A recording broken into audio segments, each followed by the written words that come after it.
Srirangapatnam PSCS three man committee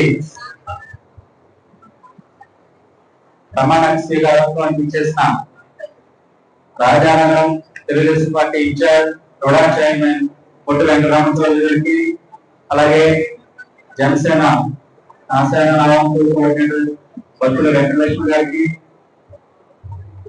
market yard chairman Tanakala వెంకటరామకి, Srirangapatnam PSCS chairman కంటే కేశవరావుకి, రాజానగరం తెలుగుదేశం పార్టీ అధ్యక్షులు చంద్రబాబు గారికి మరియు వేరు ప్రజలకు, వివిధ గ్రామాల సర్పంచులకు, సొసైటీ చైర్పర్సన్లకు, ఎంపీటీసీలకు, ప్రజాప్రతినిధులకు, నా కుటుంబ సభ్యులకు, నా స్నేహితులకు, అలాగే పత్రికా విలేకరులకు ప్రత్యేక ధన్యవాదాలు తెలియజేస్తున్నాండి.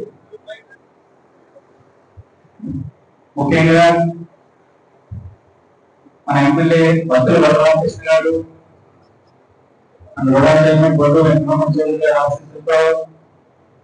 తెలుగుదేశం పార్టీలో క్రియాశీలంగా ఉన్నటువంటి నన్ను శ్రీరంగపట్నం పిఎస్సి చైర్మన్ గా బాధ్యతలు అప్పగించినందుకు వారికి, నాగేశ్వరరావు గారికి, మా తెలుగుదేశం కుటుంబానికి ప్రత్యేక కృతజ్ఞతలు తెలియజేసుకుంటున్నాను.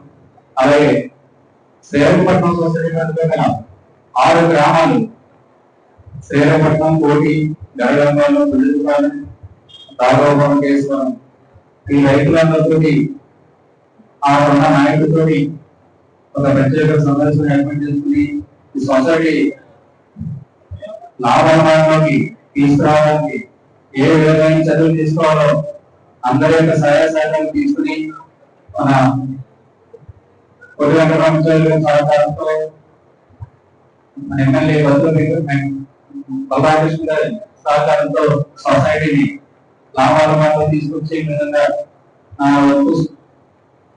కృషి చేస్తానని తెలియజేస్తున్నాను. నేను గతంలో 2000 సంవత్సరంలో రాజకీయ ప్రవేశం చేశానండి. నేటికి 25 సంవత్సరాలు గుర్తిస్తున్నాం రాజకీయ రంగంలో.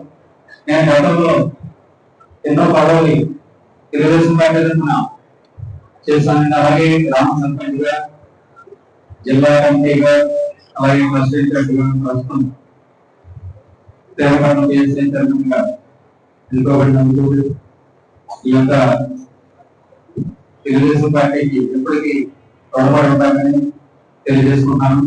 అలాగే తెలుగుదేశం పార్టీని ఈ నియోజకవర్గంలో మరింత బలపడడానికి నిరంతరం కృషి చేస్తున్న మా పొట్టి వెంకటరామచౌదరి గారి ఆశీస్సులతో నియోజకవర్గంలో తెలుగుదేశం పార్టీని ఇంకా మరింత ముందుకు తీసుకెళ్లి రాబోయే రోజుల్లో ఆయన మన రాజారెడ్డి శాసనసభ్యులుగా ఎన్నుకోవాలని మన తెలుగుదేశం పార్టీ స్నేహాలు సమయంలో ఈ గ్రామాల నియోజకవర్గంలోని 3 మండల కార్యకర్తలు, ప్రజానికాన్ని కోరుకుంటూ రాబోయే రోజుల్లో చూడాలని, అలాగే నాకు అప్పచెప్పిన సొసైటీ చైర్మన్ పదవికి నా తోటి త్రికన్ కమిటీ సభ్యులైన మందగాడు సహకారంతో 50 గ్రామాల రైతులకు సహాయంతో మరింత ముందుకు తీసుకెళ్లి సొసైటీ నాగమంలో పయనించడానికి నాకు కృషి చేస్తానని సెలవు.